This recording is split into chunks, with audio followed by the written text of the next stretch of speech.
Hey there, Derek Rydall here, founder of the Law of Emergence and author of the best-selling books, Emergence and the Abundance Project.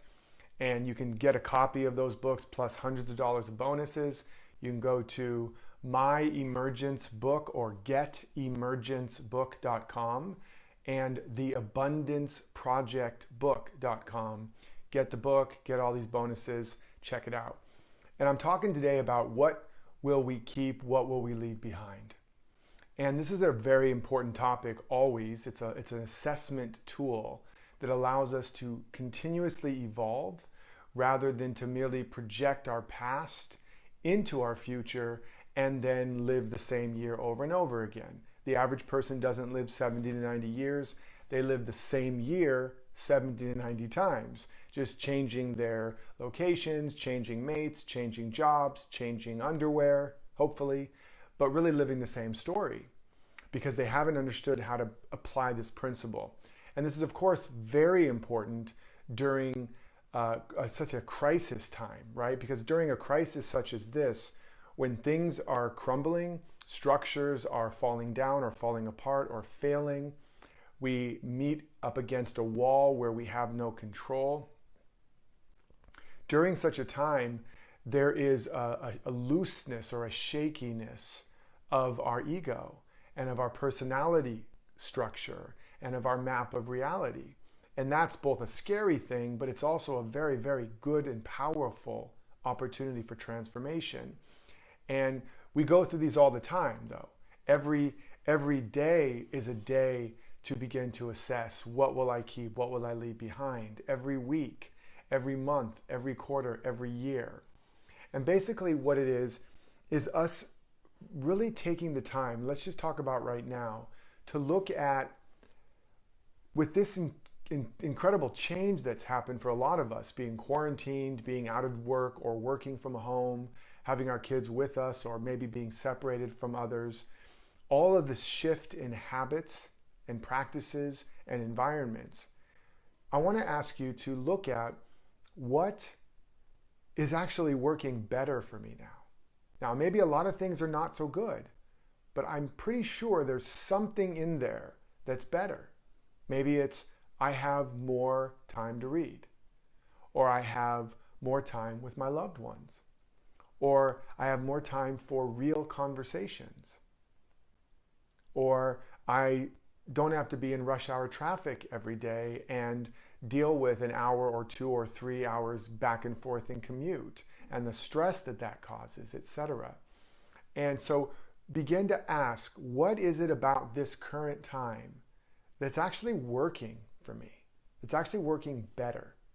And I want to say that because even though a seeming external condition has forced us to have a new experience, the places that actually feel better is giving you an indication of something that was always true, but the condition has allowed it to become manifest. Do you understand? So for example, gravity is always pulling, but when the wind blows good enough, it creates a condition where the apple falls from the tree. Now the pull on the apple was always happening, but that invisible pattern and that invisible pull becomes manifest when the condition becomes right. Likewise, I often say, life, whenever we're squeezed by life or by a condition, whatever comes out of us, what was already in us. No matter how you squeeze an orange or who squeezes an orange juice is all that comes out. So this condition is squeezing us, and it's allowing certain things to come out. It's showing us our fears, doubts, and worries, our limited beliefs, our judgments, our projections, all of that. That's one side of the equation, and I've talked about that in other talks. But it's also squeezing out of us some actual joy or inspiration or a clarity of what we really love and like or what feels more aligned to us, right? So the condition in and of itself is neutral, even if it's a seeming terrible condition. What matters is what it brings out of us and what we are able to now discover as a result of it. So if you look at this and you really want to take this time, you don't want to just think, oh, this is temporary. You know, the fact that I have time to read or meditate or have good conversations or be with my loved ones or take better care of my body because I'm more concerned about getting sick. But actually, it's a good thing that I'm taking care of my body. It feels better.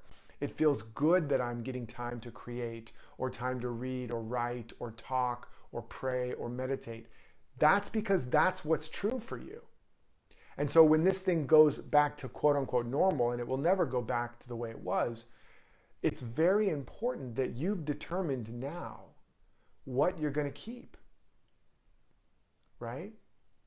And you also now, in the absence of many things, are having a greater realization of what really mattered that you are missing right now. Okay? So the first thing is there's new things emerging that you, if you take the time to identify, they're more true to you. They're more in alignment with who you've always been, but this condition actually forced it to the surface. You want to keep those. There's also things that you're now missing, perhaps social gathering or connection with people, or going into nature, whatever it might be. And you want to identify those because now you know those really mattered. You follow? Now the third category is you're noticing things that you aren't able to do that you're not missing at all. In fact, it's a relief. Those are the things you want to begin to ask, how can I leave those behind? And it could be driving in traffic all day. It could be working in an office. It could be, what else? What's another thing that, maybe it's even going to the gym you didn't like so much. Whatever it is, maybe it's shopping. You didn't like going shopping. And guess what? You don't have to do it as much now. Lo and behold, you can have food delivered to you. How much time does that save you? Right? So maybe one of the keepers is you realized you can connect with people around the world, family members, colleagues, that you haven't been able to connect with, that you never felt like you had time to get on the phone, but you notice that using Skype or Zoom or whatever, you actually can connect with these people and you really, really enjoy it. So there's the possibility of staying connected with family even at a distance. So what will you keep? That's the list of things that are emerging that are new or more frequent. What are the things that you're missing that you now realize truly matter? Those are a keeper. And what are the things that you're not able to do that you realize you do not miss at all? In fact, you're relieved. And what also is emerging as you're being squeezed, perhaps in your relationships, because a lot of stuff's coming up around that, that you're realizing, now I see what's really here in this relationship when we're forced together. She or he doesn't respect me. She or he doesn't really know me. She or he doesn't even really like me. So this relationship may not be a keeper. Just as one example. So what will you keep from this? What are you missing that you now know you will really keep and you will honor even more deeply and not take for granted? What are you not missing that you no longer have to do that you now know if you could, you would let it go, you would leave it behind? Or what is showing up in this environment? Bad habits, things that are now glaring, situations within relationships and family dynamics or work that you will also, if you could, leave behind. And now you begin to create a greater or a clearer model of the life you really want to live. And that takes us to the next question, which is, now that things are shifting and changing, we don't exactly know how things are going to be when it goes back to quote unquote normal. Now that there's potentially new options. And by the way, this is happening globally. This is happening in industry. We're now realizing, and schools are now admitting, they can deliver the same value pretty much without you ever having to go to a college campus, and therefore they can deliver it cheaper. Maybe you want to go back to college. Maybe you are in college and you realize, I don't want to go into campus anymore and do all that back and forth. People are realizing that a lot of business now can be done at home, and businesses are now shifting to a large at-home business model. Maybe you can participate in that as well. What is the life you actually want to create?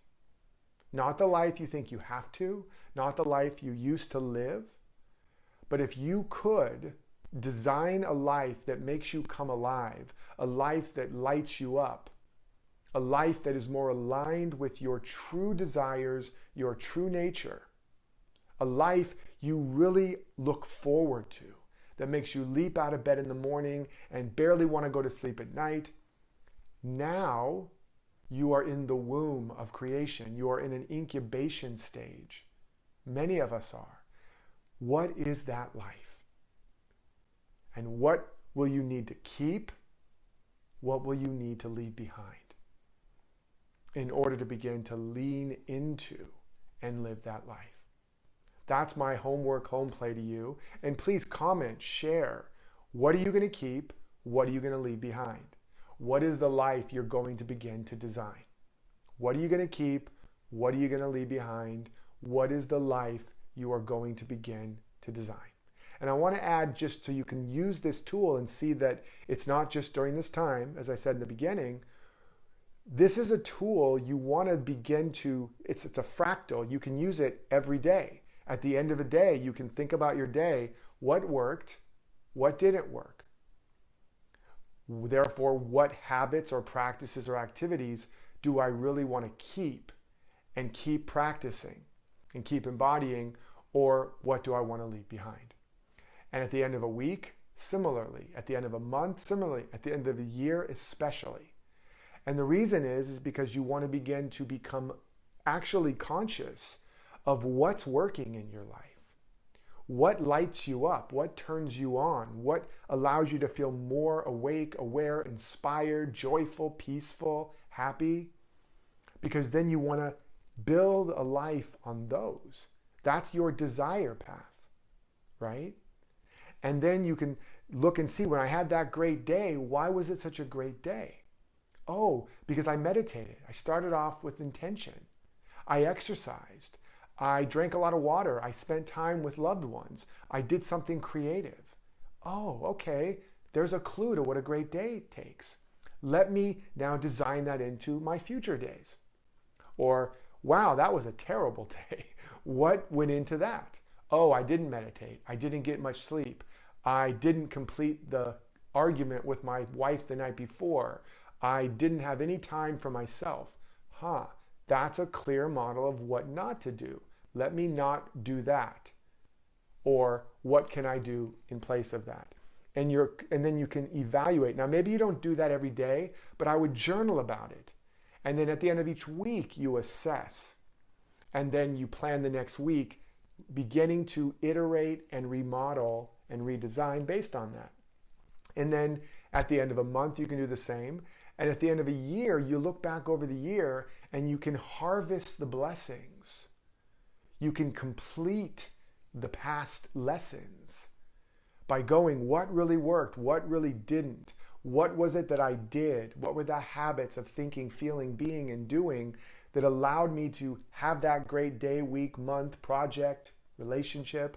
Okay, I want to carry that forward into my new year plan, into my new you plan. And what didn't work? Okay, I want to be mindful so I don't repeat the past. And so that I don't unconsciously project those fears, doubts, worries, and protections into the future. Okay? So what will you keep? What will you leave behind? What is the life you want to design? Listen to this again. Comment below. Share it with a friend. This is a map and a model of how to evolve, how to adapt in the way that you want to adapt, which is evolutionary, meaning you expand in the face of seeming contractions so that you become bigger, better, stronger, and more of you, versus the wrong kind of adaptation where you shrink to fit the challenges and crises and conditions. So comment, share, let's really come up with some great ideas and great discoveries around what really works, the habits, the practices, the mindsets, so that we can all be inspired and together we can take our life and our world to the next level. I hope this has served you. Check out DerekRydall.com. Check me out on YouTube, Derek Rydall. Get all those amazing videos. Check my podcast, Emergence, and register to get all kinds of additional trainings, And there's just lots of content to support you in living your deepest life and your greatest purpose, and designing and living a life that makes you come alive and makes your dreams come true. I love and appreciate you. Until next time, remember to live authentically, love unconditionally, and follow your destiny.